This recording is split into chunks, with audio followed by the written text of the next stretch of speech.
Good evening, Chairman Craven, members of the committee.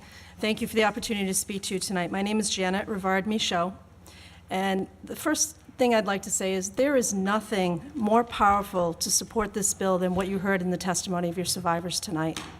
And quite frankly, one testimony should be enough to move this bill forward and to have it passed immediately. So I am very grateful in listening to them. I am sitting here listening, both inspired, in awe, and humbled. So I'm here as an ally in support of this bill in a number of different capacities. First and foremost, I'm a constituent in Rep. Almeida's district. I am also a member of a Catholic community that is dedicated to social justice. And I'm an occupational therapist who is representing the Rhode Island Occupational Therapy Association and our legislative committee. So Rep. McEntee and all the sponsors of this bill, and again, the Senate version with Donna Nesselbush and her sponsors as well, I want to thank you for championing this, because this issue is long-standing, it's an extensive one, and it has offered little opportunity for survivors to seek and receive the justice due to the very short statute of limitations. And as we know, and as Dr. Jenkins said, memories come back later. So this is something that really needs to be addressed. We've clearly heard lots of testimony about lots of abuse in many different organizations, the Catholic Church being very prominent at the moment. As a member of a faith community, this leaves me appalled and angry that this has been occurring in a religious institution, or frankly in any other institution where children should be safe. And it is time to do something about it.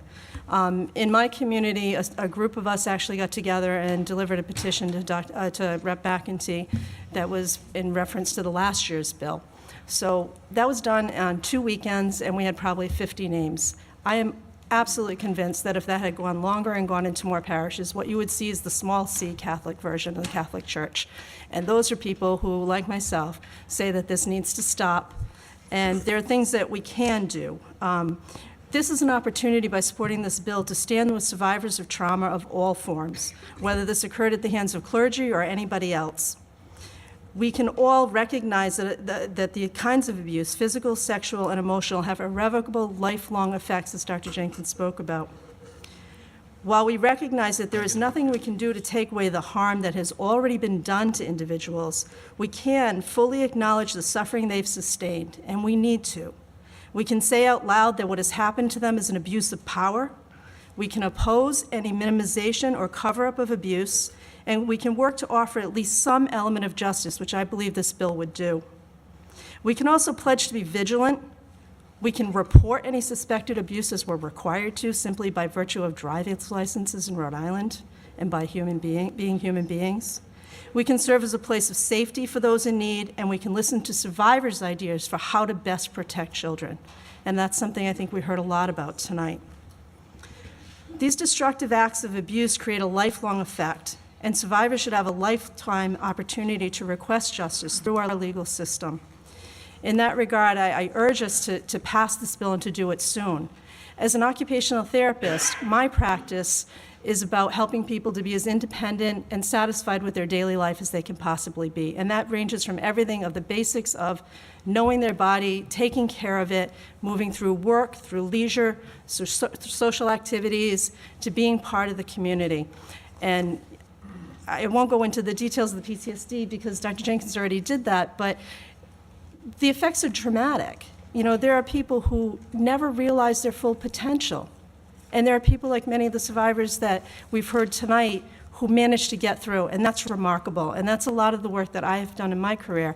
I started at Charles River Hospital, as a matter of fact, as an occupational therapist, and our specialty became post-traumatic stress disorder and dissociative disorders. So this is very near and dear to my heart. I work with trauma survivors every single day in the pain population that I treat, and I cannot urge you strongly enough to pass this bill and to do it soon.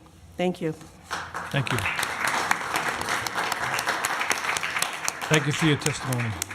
Oh, you want to say something, Carol? Go ahead. Janet, I want to thank all three of you for your testimony. It's very compelling. But Janet, I know that you delivered to me a petition from your Catholic Church with approximately 45 signatures on it in supporting this bill and the House version. And, in the Senate version, excuse me. And also your parish priest was on that list, and I very much thank you for that. You're So, welcome. And you can thank the parish for their kind words. And I want to acknowledge openly that I can't speak on behalf of the entire parish because we didn't do this through our trustees and all of the things that we would need to do that appropriately. But the people on that list, I believe, are a small segment of the people within the entire Catholic Church who would support this bill. Thank you. Thank you.